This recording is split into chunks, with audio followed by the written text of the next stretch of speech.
ATM पति। ATM तो आप लोगों ने बहुत सारे देखे होंगे, पर क्या कभी कोई चलता फिरता एटीएम देखा है? अरे अरे चौंके मत, मैं बात कर रही हूँ अमित दुबे की। यही तो है हमारे चलते फिरते एटीएम। दुबे परिवार ग्वालियर शहर में रहता है। घर में अमित के अलावा उसकी पत्नी सरिता और अमित के माँ बाप रहते हैं।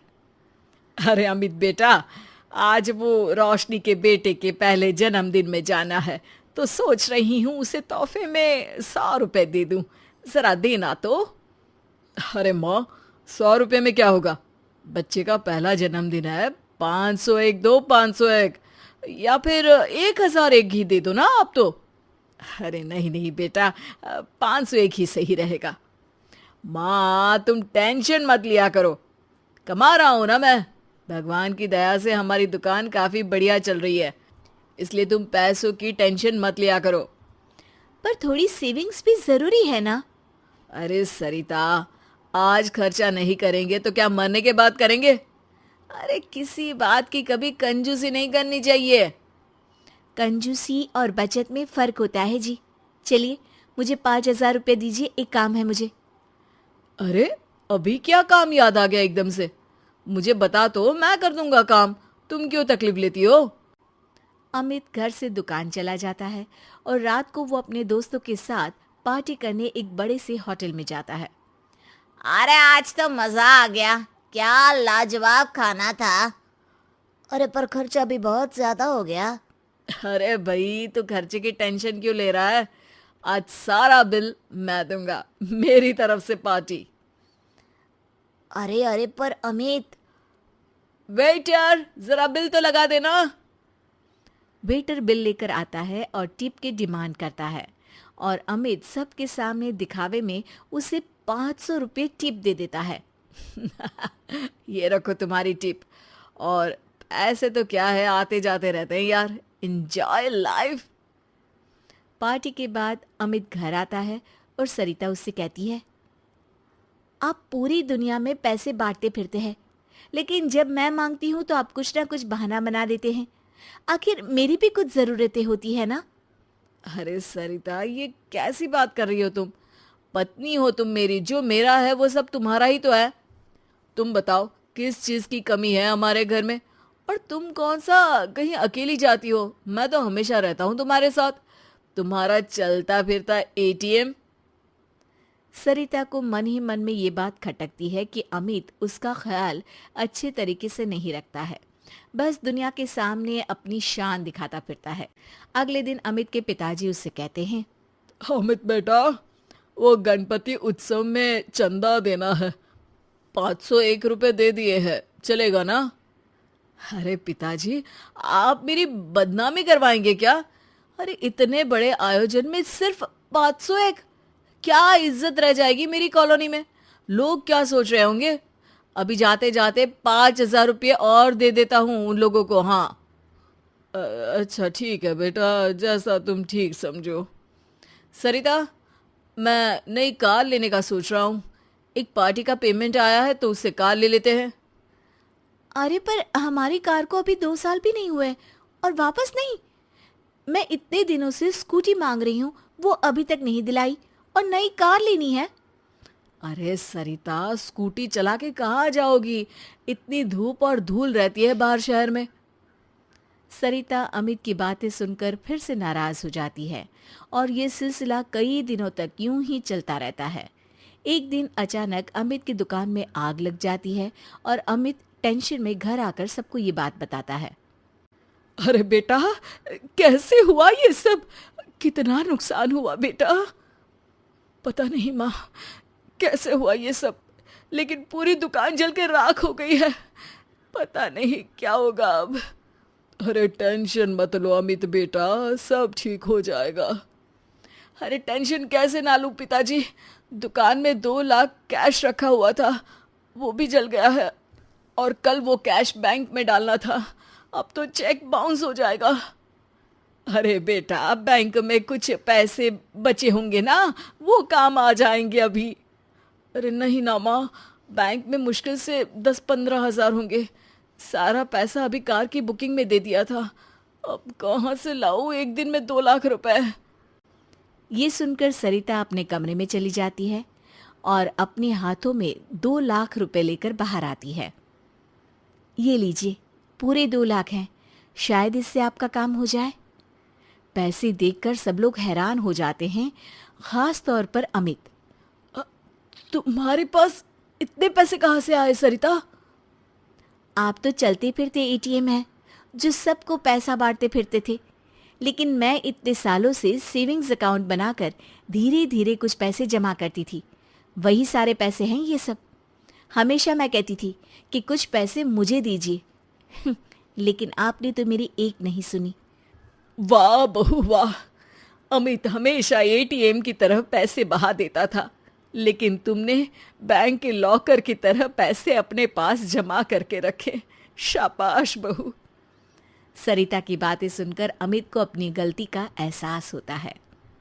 सरिता, मैं हमेशा दिखावे के चक्कर में पैसा खर्च कर देता था, लेकिन कभी तुम्हारी ज़रूरत पूरी नहीं की। लेकिन फिर भी तुमने अपनी समझदारी से ये पैसे जमा किए।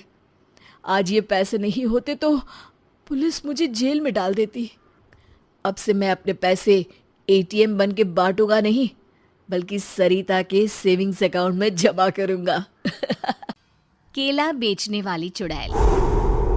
एक बार की बात है, जादूपुर नाम के एक गांव में करतब दिखाती एक औरत एक रेड्डी के लिए गांव में आती है। आइए आइए मेहरबान कदरदान, खाइए रोहड़ा के ताजे ताजे केले। कभी खाए नहीं होंगे ऐसे केले, पीले पीले केले खाइए। ये कहकर रोहड़ा हाथों में 4 केले लिए उन्हें सर्कल में जोर जोर से हवा में उछालती हुई करतब दिखाती है, जिसे देखकर आसपास के सारे बच्चे अपने अपने मम्मी पापा से उस औरत के पास जाने की जिद करने लग जाते हैं। पापा, ऐसा तो सर्कस में बॉल से होता है ना, ये आंटी तो केले से कर रही है। चलिए ना पापा, देखते हैं। रोहड़ा एक पतली सी तार पर चलती हुई केलों से करतब दिखाती है। आते जाते सभी लोग बाहर रुककर उसके करतब देखते हैं और वाह वाही करते नहीं थकते। जैसे ही एक आदमी पास आकर उसे पैसे देने लग जाता है, तब वो कहती है, अरे नहीं नहीं साहब, मैं करतब तो बच्चों के मन को बहलाने के लिए करती हूँ। धंधा तो मेरा केले का है। पीछे देखो मेरी रिड्डी, जो भी मेरे केले खाएगा मेरी तरह चुस्त दुरुस्त और तंदुरुस्त हो जाएगा। पता चलता है क्या कि मेरी उम्र 55 की है। अरे पर ऐसे ठंड के मौसम में कोई केला क्यों खाएगा? ये ऐसे वैसे केले नहीं है साहब, ये शरीर में गर्मी देते हैं। ठंड को दूर भगाए जो भी रोहिणा के केले खाए। पापा, अगर मुझे केले नहीं मिले तो मैं घर नहीं जाऊंगी। तभी उसके पापा कहते हैं कि बेटा, केले ठंड में कभी गर्मी नहीं देते। ये सब कहने की बातें हैं, सामान बेचने का तरीका है इनका। पर पिंकी नहीं मानती। मैं केले खाऊंगी। पिंकी की जिद के आगे नत्थू हार जाता है और उसे केले खरीद कर दे देता है। पिंकी खुश होकर केले घर ले आकर खाती है। अब मैं भी करतब करूंगी, कितना मजा आएगा। जादुई केले। पिंकी पहला केला खत्म भी नहीं करती कि वो बेहोश हो जाती है। दूसरे केले से एक काला धुआं आता है और रोहड़ा चुड़ैल बनकर बाहर निकल आती है। मेरे भूतिया केले बच्चे न खाए, ऐसा हो ही नहीं सकता। जादूपुर वालों, कब तक बचोगे? आ गई हूं मैं रोहड़ा, जिसका कोई नहीं कर सकता सामना। रोहड़ा पिंकी को गोद में उठाकर काले धुएं में कहीं गायब हो जाती है। शाम के वक्त नत्थू घर लौटता है और पिंकी को घर में ना पाकर उसकी माँ से कहता है, माँ पिंकी कहाँ है? अरे बेटा, उसे तो तू सुबह करतब दिखाने ले गया था ना, फिर कहाँ वापस आए तुम दोनों? मुझे लगा तू उसे अपने साथ मंडी ले गया होगा। हे भगवान, मेरी बच्ची कहाँ गई? मैं उसे घर ही तो छोड़कर गया था माँ। नत्थू गांव के घर कोने में अपनी बेटी को ढूंढता है, पर उसे वो कहीं नहीं मिलती। परेशान होकर आके रो रो कर नत्थू हिम्मत हार कर घर लौट आता है। अगली सुबह रोहड़ा फिर से करतब दिखाने आती है और इस बार पिंकी की तरह रोनी केले खरीद लेता है। 50 रुपए दिए थे पापा ने, सारे पैसों के मैंने केले खरीद लिए हैं। अब मैं भी आंटी की तरह ही करतबबाज बन जाऊंगा। यही सोचते हुए रोनी केले खाता है और पहला अकेला केला आधा खत्म भी नहीं करता कि चुड़ैल उसके सामने आ जाती है। मेरे साथ चलने का समय आ गया है रोनी। ये तो बस शुरुआत है। अब इस गांव के सारे बच्चे धीरे धीरे मेरे कब्जे में होंगे, एक बच्चा भी नहीं बचेगा।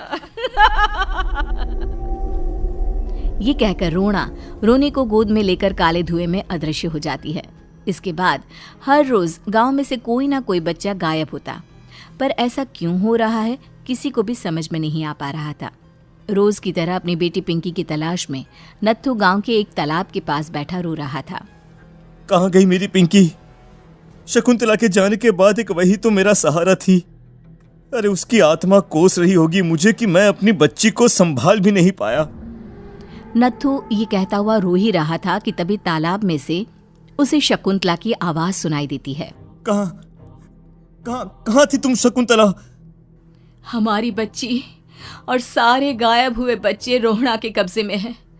वो बच्चों को जो केले देती है उससे बच्चे बेहोश हो जाते हैं और उसके कब्जे में आ जाते हैं और वो उन्हें ले जाकर काली दुनिया में ले जाती है। पर वो ऐसा क्यों कर रही है? ये मैं नहीं जानती, पर उस दुनिया का रास्ता मैं आपको बता सकती हूँ। जहाँ ये नदी खत्म होती है वहाँ एक केले का पेड़ है, उसके नीचे एक दरवाजा है, वहीं से रास्ता जाता है उस दुनिया का। ये कहकर शकुंतला की आत्मा गायब हो जाती है। गांव के सभी लोग झुंड बनाकर उसी रास्ते से काली दुनिया में चले जाते हैं और वहां देखते हैं कि सारे बच्चे वहां काम कर रहे थे। पापा मुझे ले चलो यहाँ से। पापा पापा। सभी बच्चे अपने मम्मी पापा से लिपट जाते हैं। तो तुम लोग यहाँ तक आ गए? क्यों हमारे बच्चों को पकड़ लिया तूने? तुझे शिकार ही बनाना है तो ले, हम सब आ गए हैं, हमें खा ले। नहीं, मुझे बच्चे चाहिए। मेरे बच्चे के बदले तुम लोगों के बच्चे। क्या मतलब? मैं इसी गांव में रहने वाली एक औरत थी। केले की चोरी के इल्जाम में मेरे बेटे को गांव वालों ने इतना मारा कि वो मर गया। उसी दिन मैंने ठान लिया कि गांव वालों का भी वही हाल करूंगी। कुछ दिन बाद बेटे के चले जाने के दुख में मैं भी मर गई और मेरी भटकती आत्मा एक चुड़ैल बन गई और फिर मैंने बदला लिया तुम सबके बच्चे छीनकर। बर्दाश्त नहीं कर पाए ना, सोचो मुझ पर क्या बीती होगी। हमें माफ कर दो रोना, पता नहीं ये किसकी गलती थी पर हम सभी माफी मांगते हैं। हमारी खुशियां लौटा दो, तुम भी तो एक माँ हो। गांव वालों की बात सुनकर रोना का मन पिघल जाता है और वो बच्चों को छोड़ देती है। उसके बाद काली दुनिया बच्चों के लिए जादुई दुनिया बन जाती है। अब कोई भी कभी भी वहां आ जा सकता था। हमें उम्मीद है बच्चों कि आपको ये कहानी पसंद आई होगी, तो कृपया हमारे चैनल को सब्सक्राइब करें और अपडेट्स के लिए बेल के आइकन पर क्लिक करें। और हाँ, इस वीडियो को शेयर और लाइक करना ना भूलें। Bye bye.